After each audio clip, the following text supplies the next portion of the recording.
नमस्कार श्रोताओं।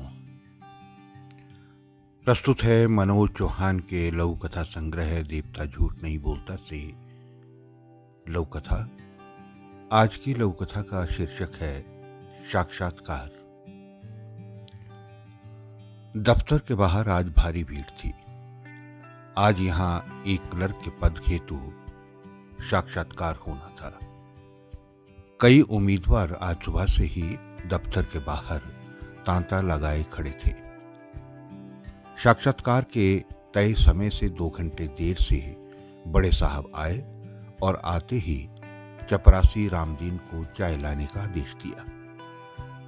चाय वगैरह की आवभगत से निवृत्त होकर बड़े साहब ने आधा घंटा आराम किया और फिर साक्षात्कार आरंभ किया। मे आई कम इन सर के एक विनम्र संबोधन के साथ एक उम्मीदवार अंदर आया और बड़े साहब ने उसे कुर्सी पर बैठने का इशारा किया। बड़े साहब, आपका नाम? उम्मीदवार: जी राजवीर सिंह। बड़े साहब, आपकी शैक्षणिक योग्यता? उम्मीदवार: जी एमकॉम और कंप्यूटर में 1 वर्षीय डिप्लोमा। बड़े साहब, क्या आपको कहीं कार्य करने का अनुभव है?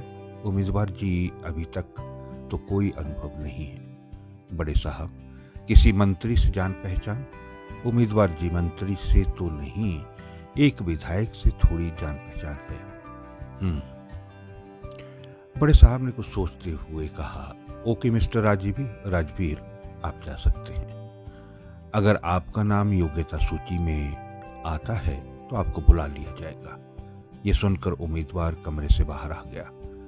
बड़े साहब ने घंटी बजाकर दूसरे उम्मीदवार को अंदर बुलाया और उससे भी वही रटे रटाए प्रश्न पूछ लिए जो पहले उम्मीदवार से पूछे थे। यही क्रम बारी बारी से चलता रहा और एक एक करके सभी उम्मीदवारों का साक्षात्कार ले लिया गया।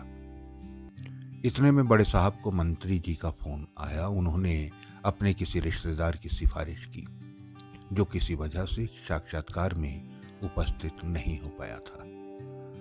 बड़े साहब ने कागज पर मंत्री के रिश्तेदार का नाम लिखा और you don't worry sir, it's all right कहते हुए फोन रख दिया। साक्षात्कार खत्म हो चुका था। सभी उम्मीदवार वापस घर जा रहे थे, इस उम्मीद के साथ कि शायद योग्यता सूची में उनका नाम आ जाए। कुछ दिनों के बाद साक्षात्कार का परिणाम निकला और मंत्री के रिश्तेदार का नाम योग्यता सूची में आ गया और उसे नौकरी मिल गई। बाकी उम्मीदवारों को अब भी आस है कि शायद दूसरी योग्यता सूची में उनका नाम आ जाए। तो ये थी आज की लघु कथा मनोज चौहान के लघु कथा संग्रह देवता झूठ नहीं बोलता से। आज के लिए इतना ही। फिर और मिलते हैं इसी संग्रह के साथ एक नई लघु कथा के साथ। नमस्कार।